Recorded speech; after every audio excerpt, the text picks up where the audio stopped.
Welcome to Category Visionaries, the show dedicated to exploring exciting visions for the future from the founders who are on the front lines building it. In each episode, we'll speak with a visionary founder who's building a new category or reimagining an existing one. We'll learn about the problem they solve, how their technology works, and unpack their vision for the future. I'm your host, Brett Stapper, CEO of Frontlines Media. Now let's dive right into today's episode.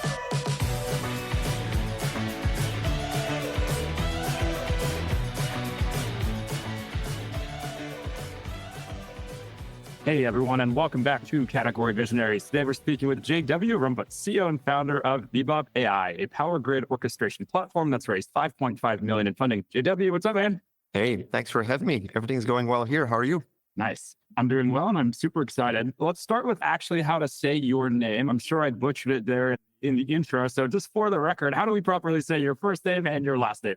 That's Jan Willem Rombouts. I lived in the US for 7 years. And I've heard it pronounced in 17 different ways, but Jan Willem Rombouts is the right way. I'm guessing that time in the US, that was at Goldman Sachs, or it looks like at least part of that was at Goldman Sachs. What was your time like there at Goldman Sachs? That was a baptism by fire, I think, in terms of starting a career. That was 2005. I started there, and I started to work on the credit trading floor as a quant. As you may remember, the financial crisis started sort of 2007, 2008. And so I lived right through that on the credit trading floor of Goldman. But a top team, top people at that time, a culture of excellence that I really learned a lot from. So very grateful actually for that beginning. Did you have a master plan there? Because I see that you went and started a company in 2010. Did you have a master plan when you're at Goldman? Like, okay, I'm going to put in my 5 years, then go into entrepreneurship, or where did that itch come from? Good question. I did think initially to do a 5-year term. So I stuck to that. And I didn't know for sure what I would do afterwards. And so it was, as I was working at Goldman, I love solving complex problems, especially if it involves math, optimization. I was applying a lot of that in the financial markets with trading strategies and algorithms that we were developing, risk management software. But I was really looking to apply some of those skills, some of that experience into something that I felt was really impactful. And the climate transition, the energy transition to me was sort of a perfect match. So it started brewing 2008, 2009. And I guess in 2010, I made the step to start a first company. Again, also focused on technical problems, optimization problems, but in a very different market. And what was that market? Let's maybe spend just a couple minutes talking about that company. And then, of course, we'll dive into everything that you're building today. Yeah, my world has been really since 2010, the world of power grids. Power grids are the largest machines built by man. They are critical to supply energy to our households, to factories. But these power grids are under enormous pain. In 2010, they were starting to feel some of that initial pain, but in the meantime, that has become really a global problem. And what is behind that? The energy transition. Think renewable energy, solar, storage, but you have wind capacity. And that brings many problems. One of them is energy imbalances. You just predict wind perfectly, and that creates imbalances. Sometimes there's too much energy. Sometimes there's a shortage of energy. And then there are many other problems that come into the grid, like congestion issues, simply too much power being produced suddenly from rooftop solar, where the grid was never built to have power exported from homes, but rather it was built to support centralized power stations that reliably supply homes. And so that problem was the first problem that I started with Restore. And the way in which we solved that was a very new concept at the time called virtual power plants. In fact, it was not called virtual power plant. It was called something else back then. But that became a new category also of technology. And the idea was there, and we started with industrial commercial facilities that you could, instead of ramping up big gas-fired plants at moments when the grid is in need, when there's a shortage of power, you could shut down industrial machines where that does not have impact on the output of the production process or the quality of it. And if you do that not just with one industrial machine, but you do that with hundreds and thousands, you can build virtual power plants that have similar or larger size than gas-fired or coal-fired plants, and that can bring flexibility to the power system in a clean and much more affordable way than traditional power plants. So that was restored. We started that 2010. We built technology. We had to work with regulators to bring this concept to life because it did not exist. There was a lot of pain in sort of shaping that market, I would say. But then in the end, we scaled that from continental Europe, UK to Japan, and ultimately North America in about 5 years of commercialization before it was acquired by the UK's largest energy company at the time, Centrica. After you sold the company, what was your thinking? Was it, okay, I'm done. That was stressful. That was hard to build. I'm going to go chill. Or was it, all right, time to build the next thing?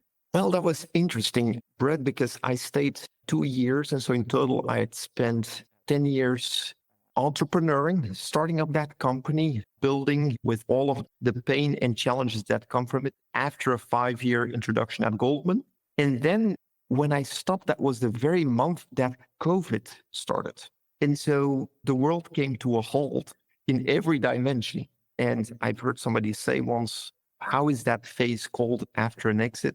And the answer was midlife, whatever age you are, because indeed you start to question quite a lot of things and you think, okay, so what am I now going to do? I must say that quite quickly in the year after, sort of during the year I took a sabbatical, something started to itch again. And I think really the drivers there were purpose, doing something that makes impact, that changes the energy system, that changes the world, a bit of that, but also just working with people and building together with talented engineers, product people, building a go-to-market team. I was missing that collaboration during that time. Yeah. Was there any big takeaway that you took from that first company to say, I'm not going to make this mistake again, or this is going to be a top priority for the next company, anything like that? Well, I resolved not to go into a market where I needed to really shape the regulation from scratch. I think I only realized afterwards. I co-founded that company with Jan Willem, still a good friend to this day. We were co-founders and co-CEOs. A special setup. We stayed, let's say, from the beginning to the end, closely together. But looking back, this was, just a combination that was quite hard. And so what I wanted to do going forward was still going to hard technical problems, but finding software solutions that would be more scalable globally without a full sort of regulatory reshaping. Makes sense. I mean, the regulatory burden and pain you went through with that first company must have just been insane. Yeah, I think what you encounter is, on the one hand, you have an investor landscape, the VCs that invest to get certain returns. And then you have the reality of an energy market where regulators, policymakers are just not in a hurry.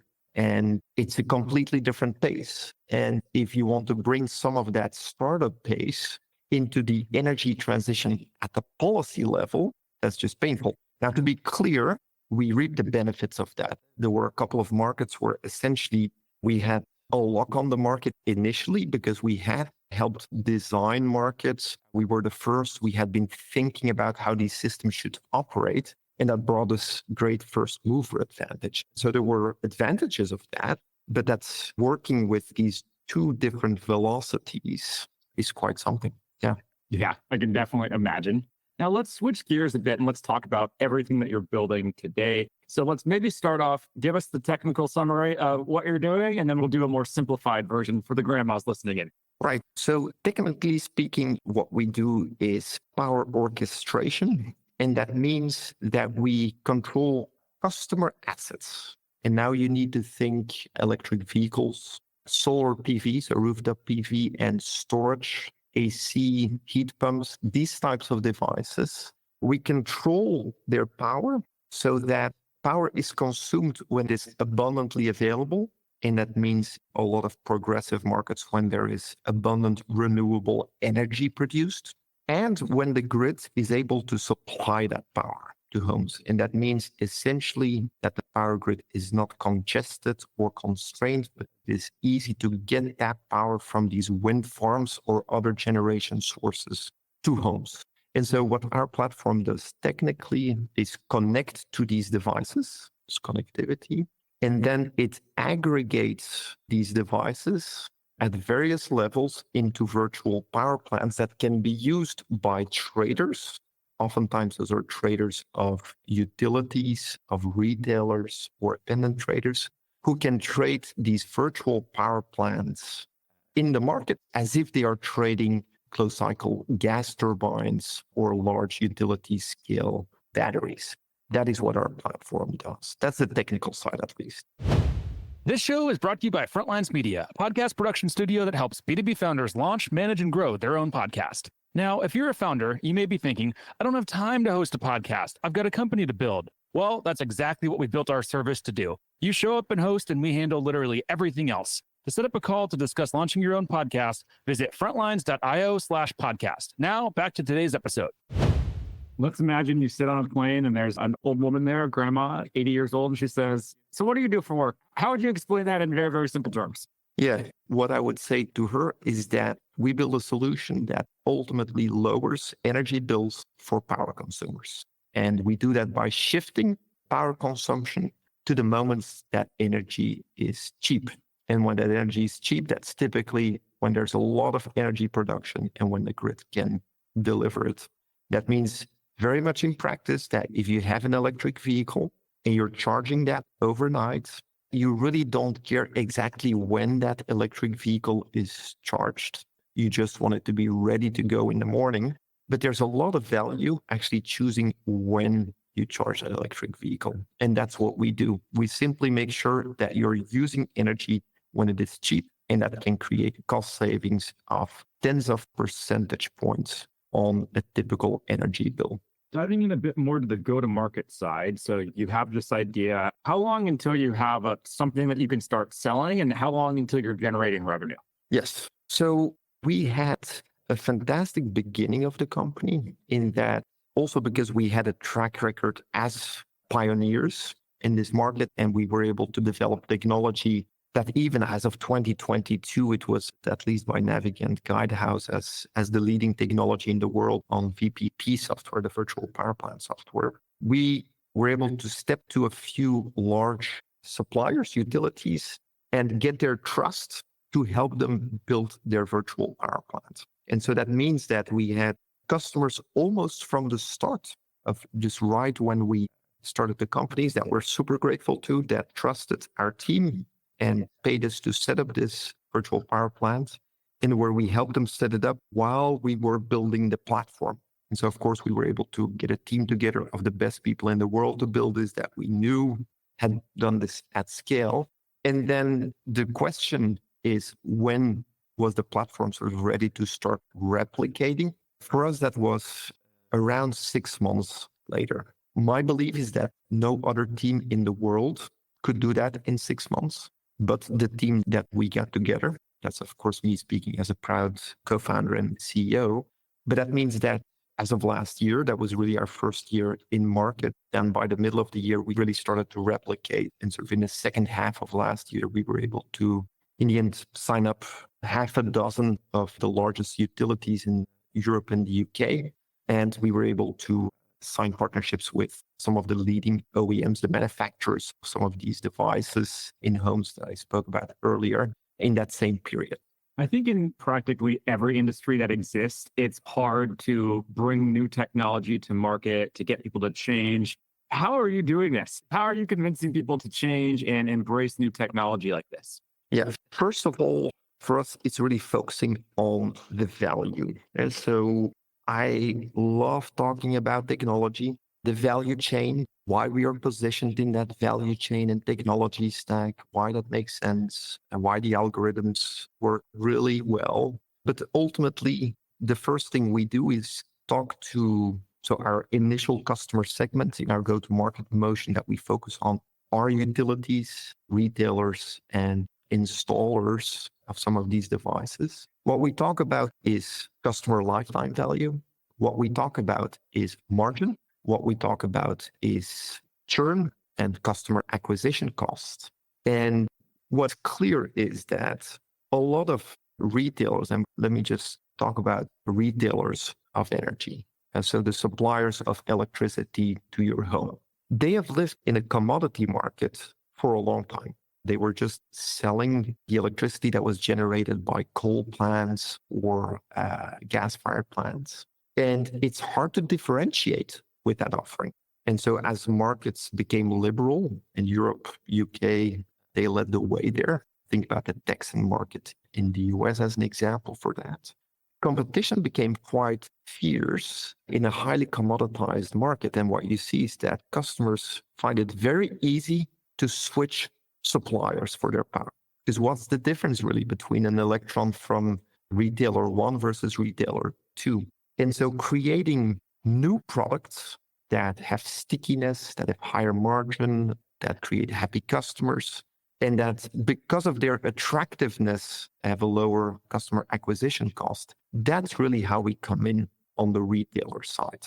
And so before we have explained anything about how new our software is, where it positions in the technology stack, we just show what kind of awesome products they can build with that by essentially doing energy management for their customers. And by doing that, creating tens of percentages of discounts on their energy bills. When you think about expanding from one country to the next, let's first just talk about Europe. Are the regulations completely different country by country and you have to completely change things? Or what does that look like on a country by country basis? Yeah, that's a fantastic question, by the way, because for energy technology, this is a big deal. And you asked earlier about the learnings of my previous company. Well, what I certainly learned there was all of the things that don't scale. And we operated these virtual power plants, but in every market, and in Europe at that time, there was really almost every country had sort of a different structure. We offered grid services that were different in the UK versus France versus the Netherlands. And so every time we needed to readjust our software, we needed to maintain market changes that would happen in these countries. And it really just drowned our software engineering team.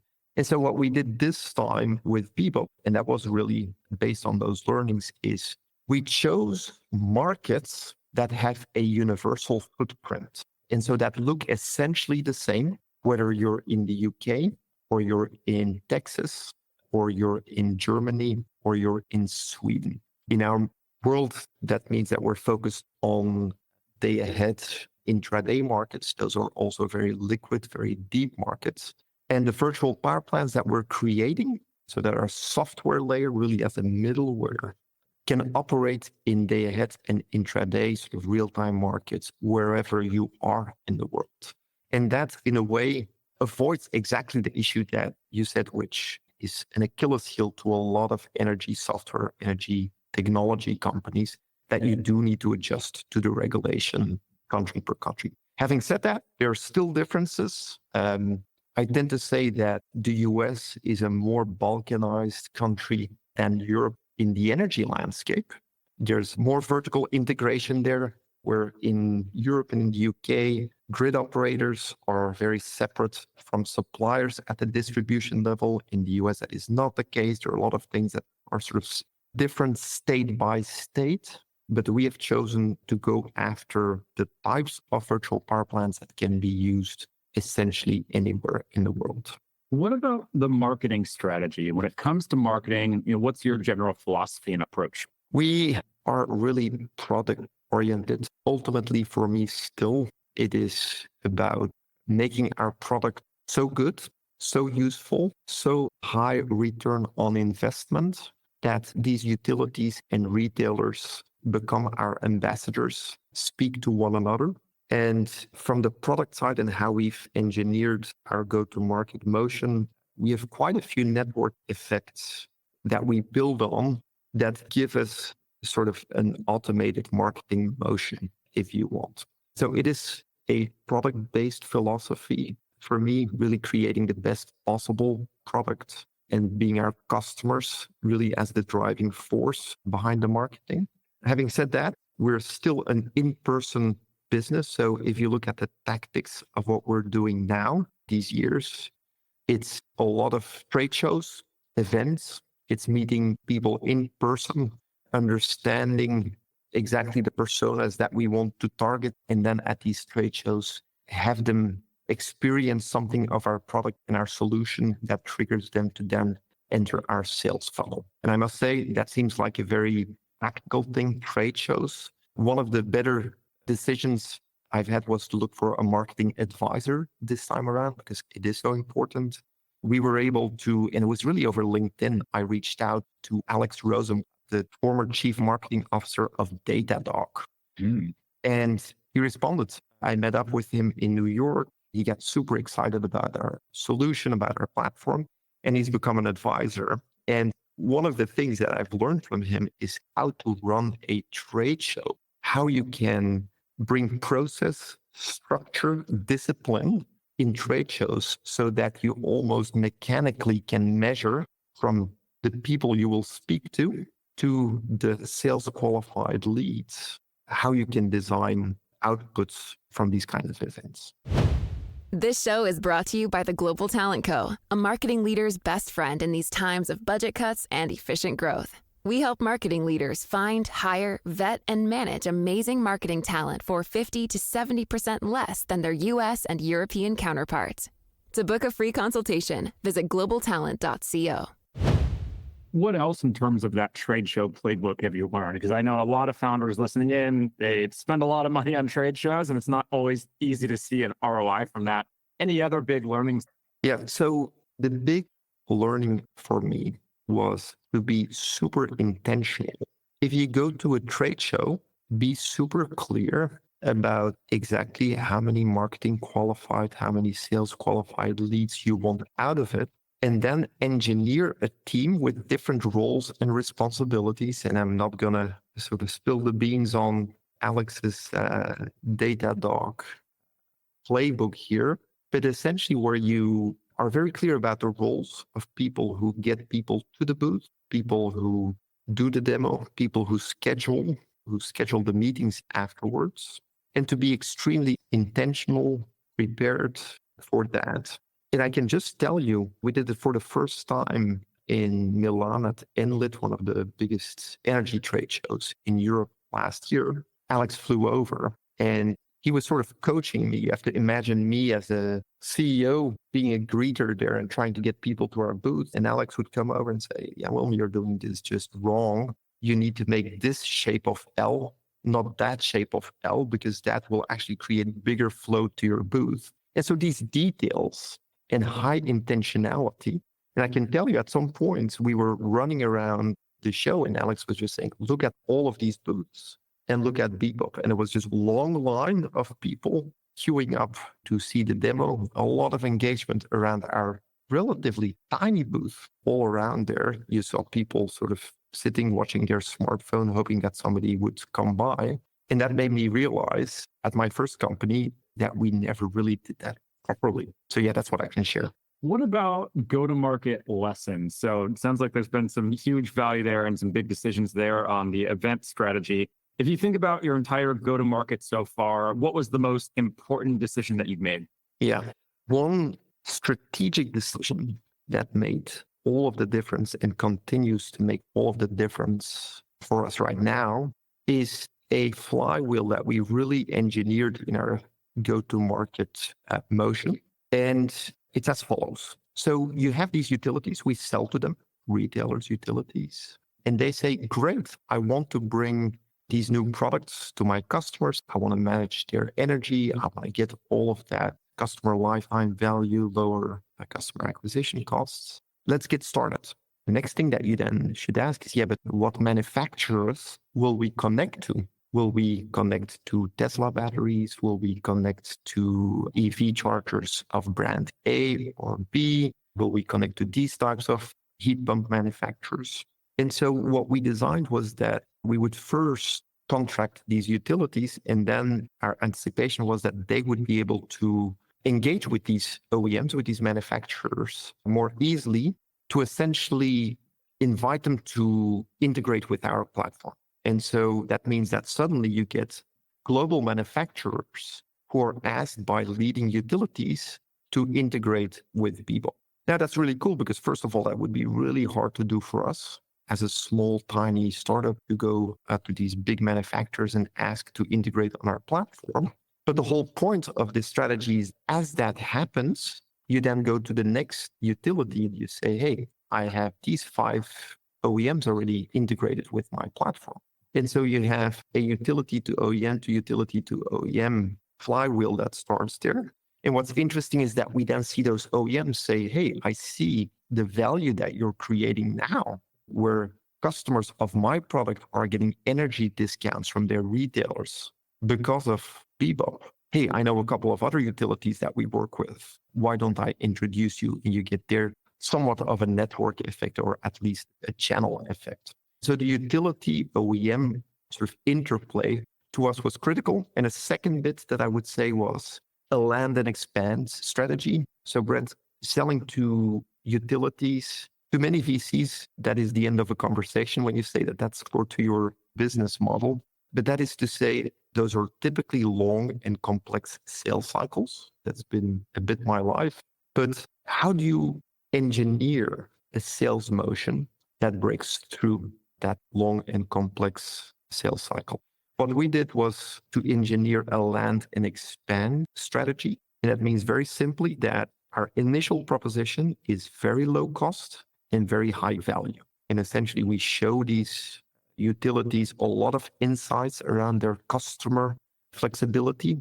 We allow them to see what the business case is.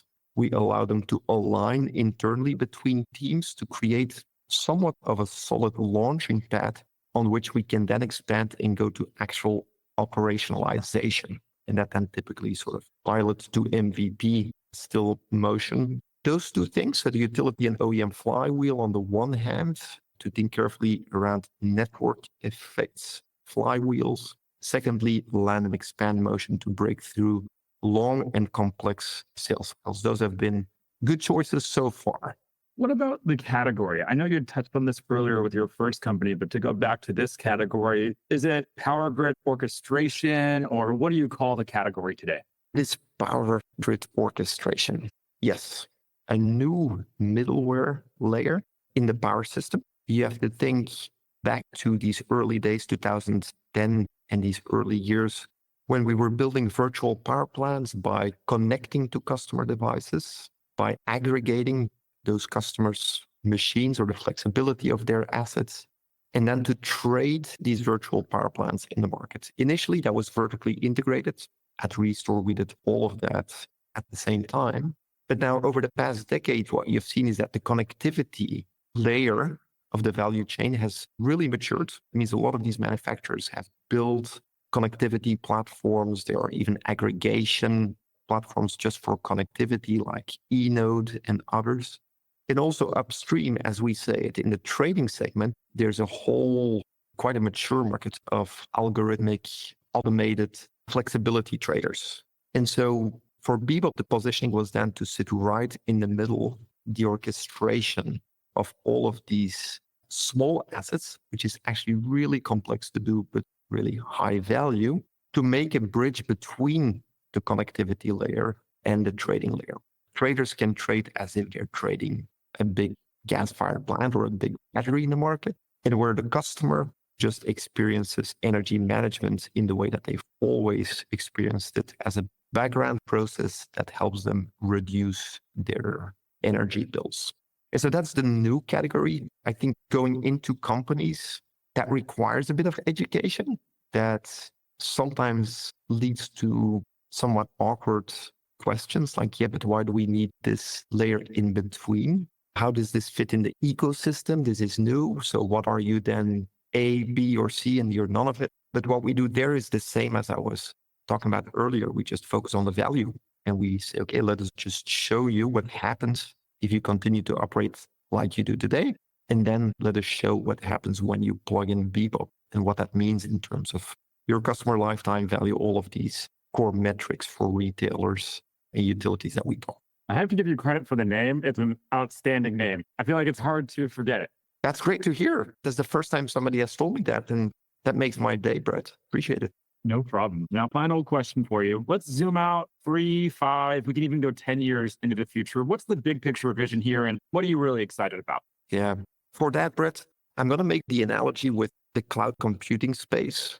If you think back of the emergence off-prem, going to the cloud, and all of the technologies, the full ecosystem that blossomed in the internet revolution, I believe we're in front of exactly the same for the power system, and its moment has come. Now, if you think back of the cloud revolution, there are quite a lot of abstraction layers that were plugged in and that became billion-dollar businesses. And so you can think of companies like a Cloudflare, okay, content delivery networks. Ultimately, what does that do? Well, it creates a better experiences for content consumers, producers. And if I'm sitting here now reading the New York Times or any other US media, I see that rendered with a fantastic low latency, that experience is good. Well, behind that, there's a lot of optimization to be caching content in local servers to make that work. And you have a bunch of these companies that built middleware layers that really powered the cloud revolution. The way that I look at Beebop is we are one of those core middleware layers for the power system of the future. On the one hand, a power system that is so desperately in need for flexible generation, for virtual power plants, to keep it stable, to keep it affordable, to keep it clean. On the other hand, if we want to make this energy transition a success for consumers, they need to benefit from this. And that means that they need to see lower energy prices rather than higher energy prices. Well, if we can really connect the world of the power system with the consumer of power, if we can integrate the consumer's devices into the power system, that is going to accelerate the energy transition in a way that truly excites me. So that's the big picture vision, that we become the middleware of every power system in the world. And that by doing that, we accelerate the clean energy transition. I love the vision. I love the mission. And I just have a lot of admiration and respect for founders who go out and tackle the really hard problems. I'm sure there may be some days in your life where you think, maybe I should have just done a direct-to-consumer brand or, some easier technology, but the world is better for people like you existing. So really appreciate what you're doing for the world and appreciate you taking the time to chat with us. Thanks so much, Brett. I really appreciate it. All right. Keep it dense. This episode of Category Visionaries is brought to you by Frontlines Media, Silicon Valley's leading podcast production studio. If you're a B2B founder looking for help launching and growing your own podcast, visit frontlines.io/podcast. And for the latest episode, search for Category Visionaries on your podcast platform of choice. Thanks for listening, and we'll catch you on the next episode.